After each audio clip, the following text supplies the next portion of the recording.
She didn't want attention. That was the whole point. JFK's terminal moved like clockwork. Heels clicked in perfect rhythm. Steam curled from expensive coffee cups. Names spilled from the loudspeakers like a chant no one really heard. People carried themselves like currency. Luggage, leather, long coats. Invisible walls of status moved with them. In the middle of it, she walked quietly. A trans woman in a slate gray field jacket, soft curls tucked under a knit cap, a single leather satchel resting against her hip. Her boarding pass said K. Charles. Her pace said something else, calm, controlled.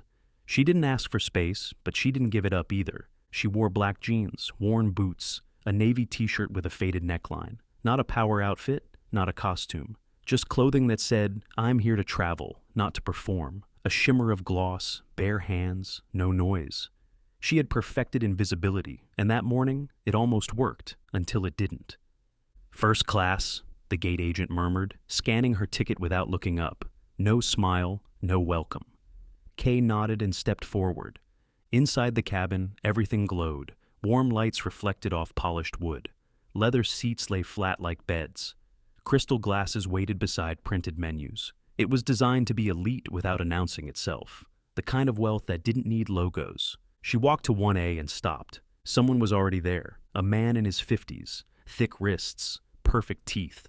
Champagne in one hand, his phone in the other. His legs were crossed like he'd been born into that seat. His posture said this space was built for him. His eyes never left the screen. Kay looked at her ticket again, then turned to a nearby flight attendant arranging rosé on a silver tray. "Excuse me," she said gently. "That's my seat." The flight attendant, tall and blonde, glanced at her name tag. Natalie. She didn't ask for a ticket, didn't ask for a name. She just smiled the kind of smile people use when they have already decided who you are. "I'll need you to step aside for a moment. There's been a last-minute reassignment," she said smoothly. "I wasn't informed of any change," Kay replied, calm. "I paid for this seat." Natalie's voice softened like she was doing her a favor. "We had a request from one of our platinum clients. We're asking for your cooperation. If you'll just head to row 17. Business class. Not a downgrade by technicality, but in every way that mattered." Kay looked back at the man in 1A. He still hadn't looked up. She said nothing, just nodded. Row 17. C was nice, quiet. Still, it wasn't where she was supposed to be.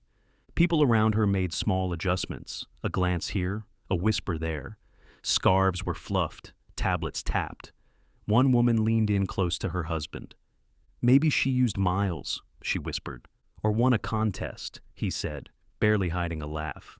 "Probably one of those activist types, trying to prove a point." Kay smiled, briefly, then let it fall away. Across the aisle, a young boy stared. Maybe 9 years old, hoodie zipped up to his chin, arms wrapped around a plush fox. His mother, a black woman with tired eyes and perfect posture, sat beside him. "Is she in movies?" the boy asked softly. The woman glanced toward Kay. Their eyes met. She nodded. Not because it was true, but because sometimes you give a child something to believe in. Then the phone buzzed inside her coat. She reached into the pocket and pulled out a black device. No brand, just a blank screen and a blinking question. Initiate clause, 7C. Her thumb hovered. She thought of Natalie's voice, clean and clipped.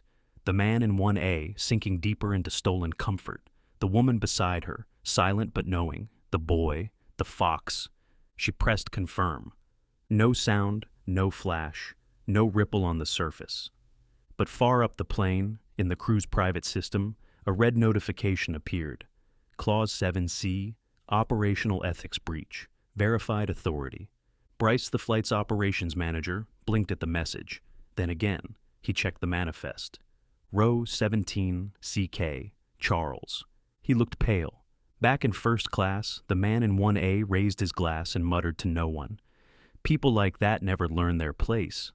He was about to find out. At 38,000 feet, silence is curated.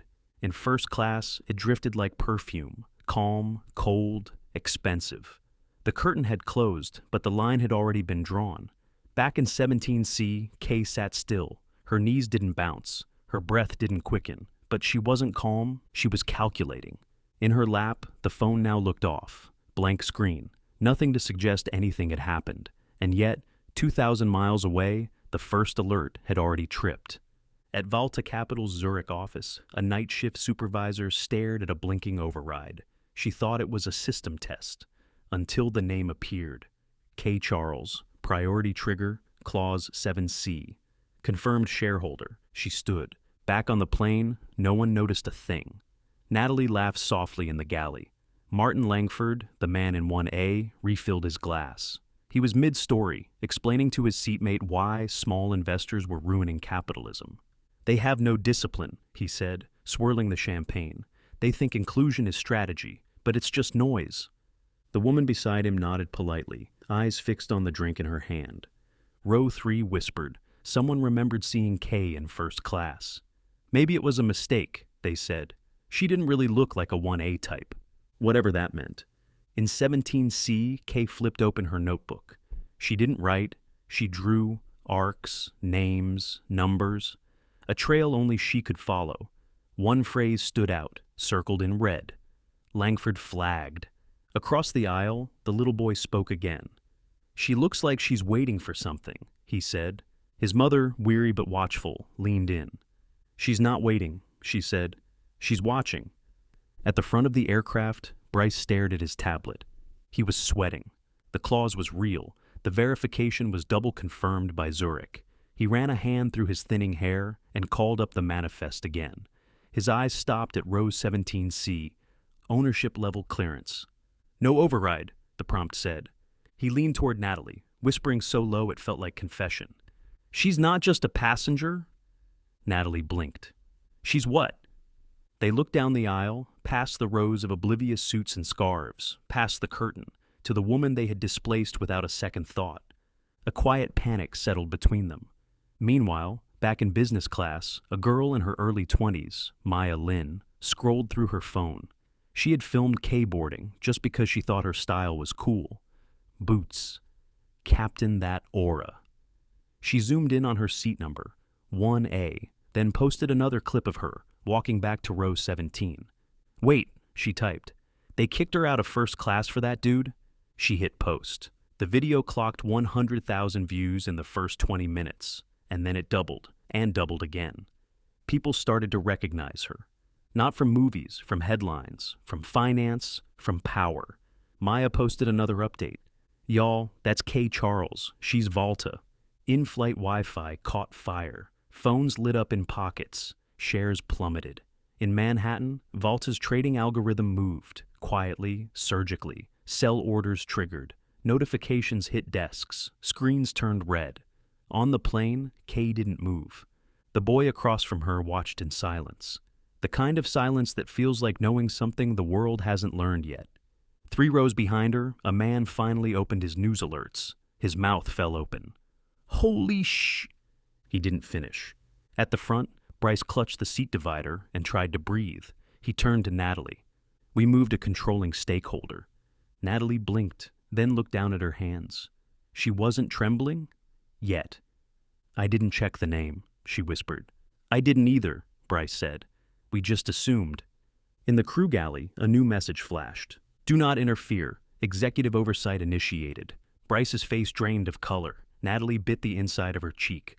Across the aircraft, whispers started to twist, like turbulence through calm air. Eyes darted back towards 17C, some in recognition, some in guilt. The boy's mother leaned over again. I knew it, she whispered. The boy asked, Is she going to fix it? Kay looked up. Her eyes met the child's. I already did, she said quietly. The first time her voice reached further than her row. In Zurich, Volta's director of compliance dropped her coffee. It shattered across the floor as she read the confirmation code. She picked up her phone. Find out who put her in 17C, she barked. Now. On the plane, the current shifted. It was no longer about a seat. It was about everything that seat represented. Natalie's hands wouldn't stop shaking. She gripped the edge of the galley sink, staring at the tablet like it might suddenly erase the words. But the red banner pulsed again. Compliance alert. Executive oversight in effect. Do not interfere. She turned to Bryce. He looked worse, pale, sweating. lips pressed into a flat line that kept failing. Zurich's confirmed it, he muttered. She holds equity, real control. It's not a mistake. Natalie didn't respond. What could she say? That she judged her within 2 seconds of eye contact? That she hadn't seen power because it didn't look like what she expected? That she had pushed a trans woman aside because she couldn't imagine her in 1A? She sank onto the jump seat and tried not to cry. Meanwhile, in first class, Martin Langford poured himself another glass of champagne. His voice rose over the hum of the engines. I mean, look at what's happening to first class these days, he said to no one in particular. You try to create standards, and suddenly it's discriminatory. No one laughed. A few stared straight ahead. One woman closed her eyes, pretending to sleep. Langford chuckled, proud of his own bravado. Let's be honest. You open the door to inclusivity, and what do you get? Activists with agendas trying to equalize comfort. It's absurd. 3 rows behind him, a man cleared his throat. Loudly, Langford turned. You got something to say? The man didn't answer, but he didn't look away either. Langford scoffed. Didn't think so. In 17C, Kay closed her notebook. She could feel the air shifting, like a building waking from a long, polite sleep. The boy across the aisle was still watching her. His mother reached over, touched his hand gently. Sometimes it takes someone very quiet to make the loudest change, she said. He nodded, eyes wide. She's not mad. No, his mother said. She's right. Up front, Bryce pushed through the curtain into the first-class cabin. His voice was tight, rehearsed, 1 step from breaking. Excuse me, Mr. Langford? Langford didn't look up right away. Yeah, I need to ask you to return to row 17. Langford laughed, the kind of laugh people use when they think they still hold the cards. Is this some kind of joke? I don't do coach. Bryce's voice was quieter now, but firmer. She's the owner.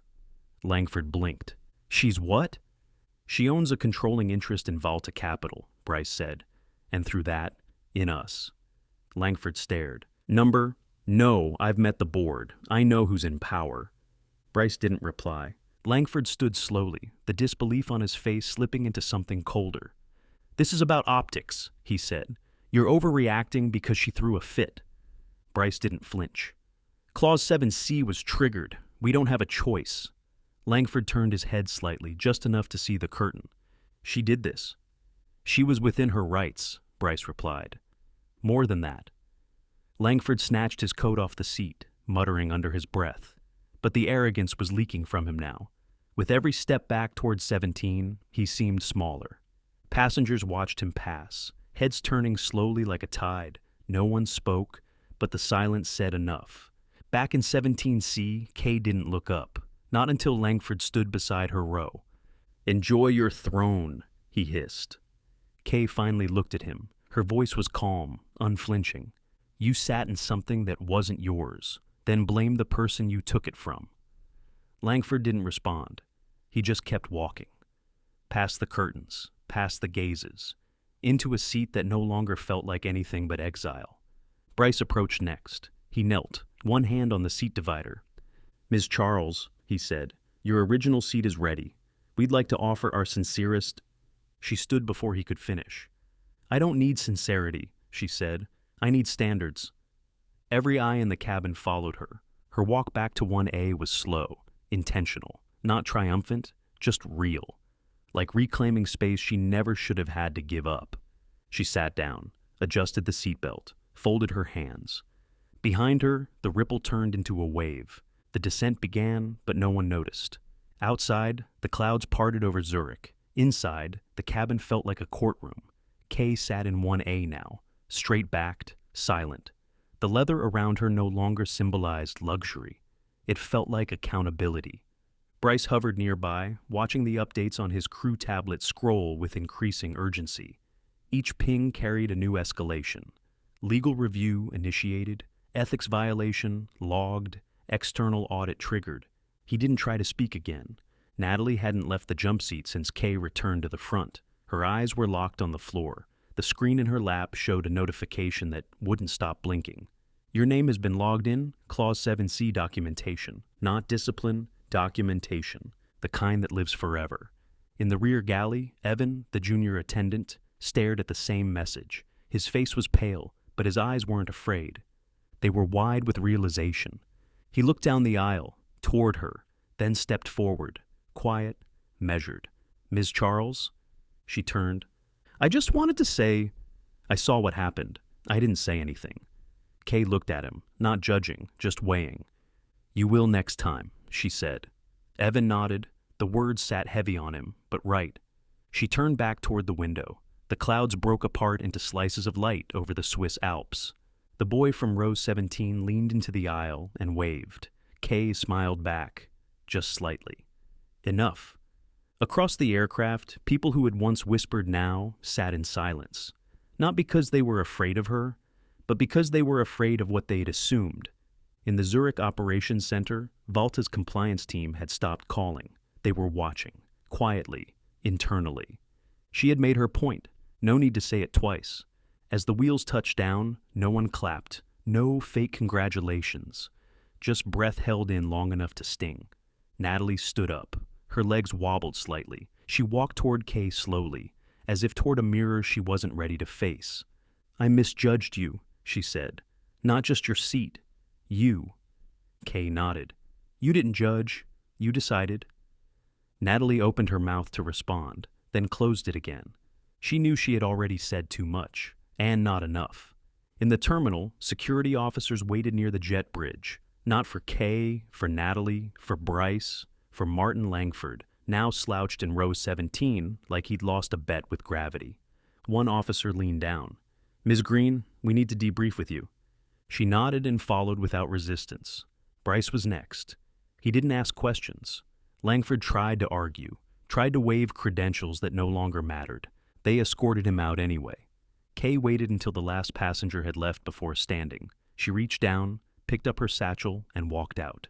No entourage, no announcement, just presence. Evan stood near the exit. He looked like he was still choosing who he wanted to be. She paused beside him. "If you ever wonder what silence costs," she said, "remember this flight." He nodded. He wouldn't forget. At the bottom of the jet bridge, she was met not by press, but by Lena Caro, Vice President of Crisis Management for Atlantic Air. Lena held out her hand.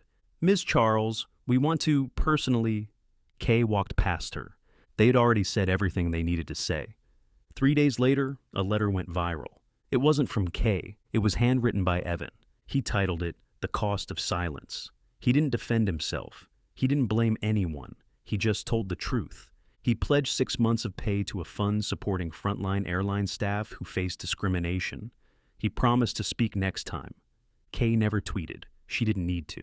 Valta Capital matched Evan's donation 10 times over. No press release, no interviews, only change.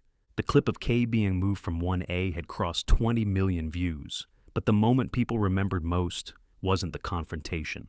It was the silence she carried like armor, not loud, not vengeful, just right. She didn't need to raise her voice. She was the reason everyone else had to lower theirs. 3 weeks later, the world had moved on, or tried to.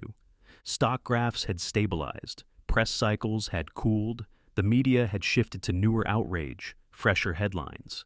But for those on Flight 447, the memory didn't fade.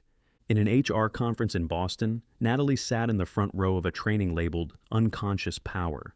She hadn't spoken publicly since Zurich. Her name still popped up in message threads, but less as a villain and more as a warning. You don't know what someone carries when you push them aside. Bryce had been reassigned. He hadn't been fired, not exactly. But his new position came without authority. He read emails now. He didn't send them. Martin Langford's face trended twice since. Not for his portfolio, for the quote that went viral. "You pay for silence, and you still end up sharing oxygen with the riffraff." That line had been printed on protest signs, shared on shirts, reclaimed by 1,000 voices tired of being dismissed. And Kay? She never gave an interview. She didn't have to. She was spotted once, weeks later, boarding another flight. Not first class, not business. Just a quiet window seat in row 22. A child across the aisle tugged at his mom's sleeve. "Is that her?" he asked. The woman looked up. Kay smiled gently, then returned to her book. The mother answered softly, "Yes, that's her." And the plane lifted into the sky.